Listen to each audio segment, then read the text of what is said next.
कहते हैं क्योंकि आपने राम मंदिर के लिए कोई संघर्ष नहीं किया। यही सवाल मेरा उदयवीर जी आपसे भी है। चूंकि राम मंदिर के लिए आप लोगों ने कोई संघर्ष नहीं किया, चूंकि राम के प्रति इससे पहले आपने कभी आस्था नहीं दिखाई, इसलिए आप कितना भी सवाल क्यों ना पूछ लें, वो सवाल बेमानी लगेंगे मुख्यमंत्री को। वो कह रहे हैं आपको अधिकार ही नहीं है सवाल पूछने का।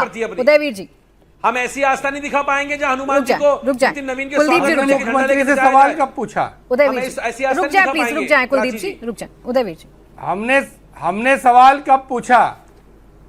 हमने सवाल कब पूछा? हम कब मुख्यमंत्री योगी आदित्यनाथ से अपने धार्मिक होने का सर्टिफिकेट मांग रहे हैं? हमारे को तो जानकारी हुई कि राम मंदिर में लगातार चोरी हो रही है, साधु संत नाराज थे, बहुत सारे लोगों ने ट्रस्ट के लोगों से कहा उनकी नौकरियां से निकाल दिया गया। तो जब उनको कोई भरोसा नहीं हुआ कि कोई कुछ करेगा, तो उन्होंने विपक्ष के नेता अखिलेश जी तक खबर की। अखिलेश जी ने जनता के सामने सवाल रख दिया कि राम मंदिर में चोरी हो रही है। अरे हमारे से आपकी कितनी भी नाराजगी हो, आप हमको कितना भी खराब मानते हो, आपको इतना तो अगर राम के प्रति थोड़ी भी बात थी या धर्म के प्रति या चंदे के प्रति आप खुद तो थोड़ा भी संजीदा थे, थोड़ा भी धार्मिक थे, तो आपको कहना चाहिए कि समाजवादी पार्टी, अखिलेश यादव, उदयवीर और ये सब बहुत खराब लोग हैं, लेकिन इन्होंने एक अच्छा काम किया कि भगवान राम के चढ़ावे को जो चोरी कर रहे थे वो सवाल उठाया, वो हमारे सामने नज़र में लाए। उनको तो ये स्वीकार करना चाहिए था कि मैं हर महीने वहाँ जाता था, पूरी LIU इंटेलिजेंस सब लगी रहती थी और इस चंदा चोरी के बंटवारे को लेकर लड़ाइयाँ हो रही थी, झगड़े हो रहे थे, मुझे पता नहीं लगा। मेरे ट्रस्ट के लोग बैठे रहे, उन्हें पता नहीं लगा, या वो शामिल रहे, जो भी रहा हो परिस्थिति, तो उन्हें तो इस बात के लिए शर्मिंदगी महसूस करनी चाहिए। लेकिन वो अपना मुंह साफ करने के लिए हमारे ऊपर जिम्मेदारी डालना चाहते हैं। चले ठीक है उदयवीर जी, आज दूध का दूध और पानी का पानी कर लेते हैं। आज दूध का दूध और पानी का पानी कर ही लेते हैं। मुख्यमंत्री ने तो जो कहा आपके लिए, उसका जवाब आप दे ही दीजिए। आप आज साफ कर ही दीजिए कि कितने बड़े राम भक्त हैं आप और कितनी चिंता आपको राम जी के मंदिर की है या चढ़ावा चोरी की है, जो आप कह रहे हैं कि आपको कम से कम धन्यवाद मिलना चाहिए। आप मुझे बता देना, सपा शासन काल में कितने ऐसे काम आप लोगों ने किए जिससे अयोध्या का विस्तार हो या अयोध्या में विकास हो, या राम भक्तों को सहूलियत देने के लिए आपने कितने काम किए जिससे राम भक्तों को अपनी आस्था उजागर करने के लिए परेशान ना होना पड़े? प्राची जी, शायद आप मेरी बात सुन रही नहीं है। मैं सुन रही हूं सर। दो पहलू है मेरे जवाब के। एक तो यह है कि मैं ये बताऊं कि अखिलेश जी के कार्यकाल में क्या क्या काम हुए, लेकिन सवाल आज वो नहीं है, बताऊंगा मैं वो भी। जो राम पथ बना हुआ है, ये परिक्रमा मार्ग है, ये अखिलेश जी का बनवाया हुआ है। जितने पौराणिक पेड़ लगे हैं वहाँ अखिलेश जी के लगवाए हुए हैं। जो भजन स्थल है जिसका नाम बाद में बदला, ये अखिलेश जी का बनवाया हुआ है। और वही 84 कोसी परिक्रमा को बंद करने वाले भी आप ही थे ना उदयवीर जी। मुद्दा ये है कि मंदिर से जो पैसा चोरी हुआ, 84 कोसी परिक्रमा पर, उसी 84 कोसी परिक्रमा को बंद करने वाले भी तो आप ही थे ना। जिस परिक्रमा मार्ग का आप क्रेडिट ले रहे हैं, वहां पर हिंदू आस्था, दूसरी कह रहा हूँ, वहां राम भक्तों की परिक्रमा पर, वहां हिंदुओं की परिक्रमा पर बैन लगाने वाले भी तो आप ही थे ना उदयवीर जी। कोई नहीं थे हम। मैं जो बात कह रहा हूं वो सुनिए। मैं कोई, आज से मैंने अपनी बात शुरू की, मैं आपसे सर्टिफिकेट मांगने तो आया नहीं हूं कि हम हिंदू थे कि नहीं थे, कि हमने राम मंदिर बनाया कि नहीं बनाया।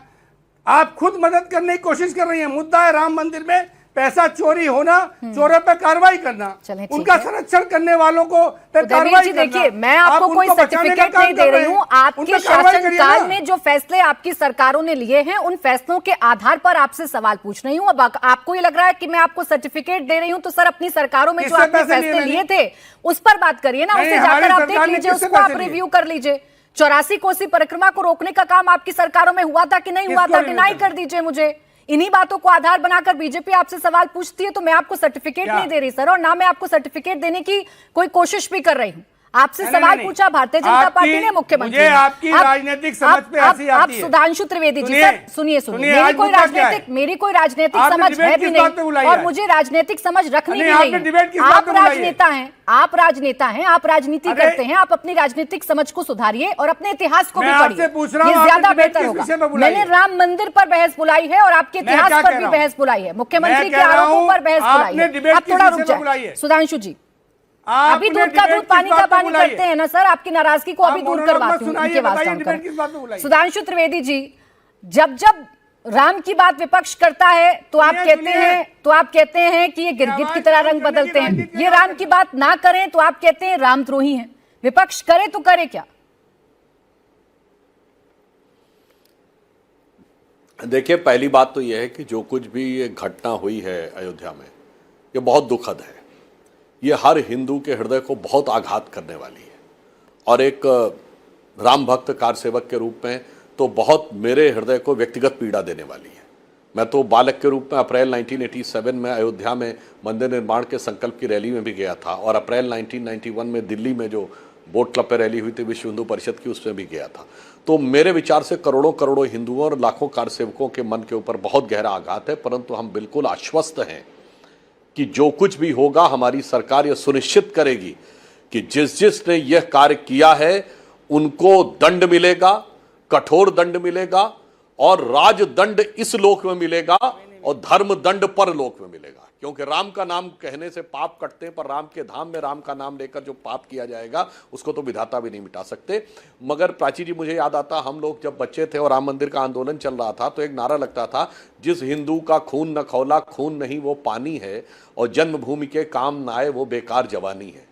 आज जो स्थिति हुई है उससे मेरे मन में एक भाव उत्पन्न हो रहा है कि हर हिंदू का हृदय है टूटा और सबकी आंख में पानी है, पर हर दोषी को सजा मिलेगी जिसने की बेईमानी है। मगर आश्चर्य तब होता है जो लोग आके ये कहना प्रारंभ करते, जो कहते थे अयोध्या ये थी कि नहीं, बताओ भाई, राम तो हुए ही नहीं थे।